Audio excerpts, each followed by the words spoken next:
مکہ والوں نے رسول اللہ صلی اللہ علیہ وسلم سے کہا تھا کہ انہیں کوئی معجزہ دکھائیں۔ وہ آپ نے شق قمر کا معجزہ یعنی چاند کا ہٹ جانا ہم کو دکھایا۔ نبی کریم صلی اللہ علیہ وسلم نے فرمایا کہ ہر نبی کو ایسے ایسے معجزات عطا کیے گئے ہیں کہ انہیں دیکھ کر لوگ ان پر ایمان لائیں۔ بعد کے زمانے میں ان کا کوئی اثر نہیں رہا، اور مجھے جو معجزہ دیا گیا ہے وہ وہی قرآن ہے جو اللہ تعالیٰ نے مجھ پر نازل کی ہے۔ اس کا اثر قیامت تک باقی رہے گا، اس لیے مجھے امید ہے کہ قیامت کے دن میرے تابع فرمان لوگ دوسرے پیغمبر کے تابع فرمانوں سے زیادہ ہوں گے۔ ایک صحابہ جمعے کے دن نبی کریم صلی اللہ علیہ وسلم کے پاس آئے۔ آن حضرت صلی اللہ علیہ وسلم اس وقت مدینہ میں جمعہ کا خطبہ دے رہے تھے۔ انہوں نے عرض کیا، بارش کا قہر پڑ گیا ہے، آپ اپنے رب سے بارش کی دعا کیجیے۔ آن حضرت صلی اللہ علیہ وسلم نے آسمان کی طرف دیکھا، کئی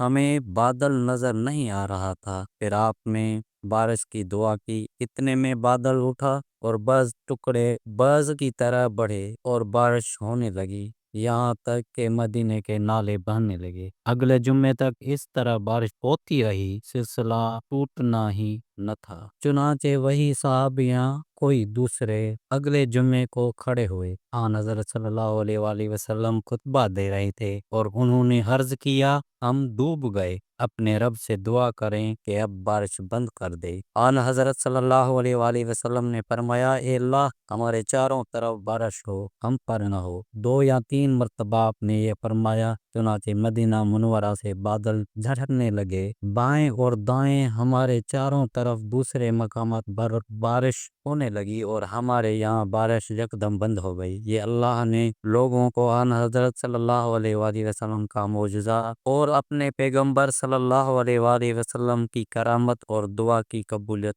بتلائی۔ معن بن عبد الرحمن بن عبداللہ بن مسعود پنڈری سے روایت ہے کہ کہا، میں نے اپنے والد سے سنا، کہا میں نے مسروق سے پوچھا، جس رات جنہوں نے کان لگا کر قرآن سنا، اس کی اطلاع نبی صلی اللہ علیہ وسلم کو کس نے دی؟ انہوں نے کہا، مجھے تمہارے والد ابن مسعود رضی اللہ عنہ نے بتایا کہ آپ کو ان جنوں کی اطلاع ایک درخت نے دی تھی۔ یہ آپ صلی اللہ علیہ وسلم کا معجزہ تھا۔ رسول اللہ صلی اللہ علیہ وسلم نے فرمایا، حضر نام اس لیے پڑا کہ وہ سوکھے ہوئے گھاس پر بیٹھے تو وہ ہری گھاس میں تبدیل ہو گئی۔ یہ اللہ کی طرف سے معجزہ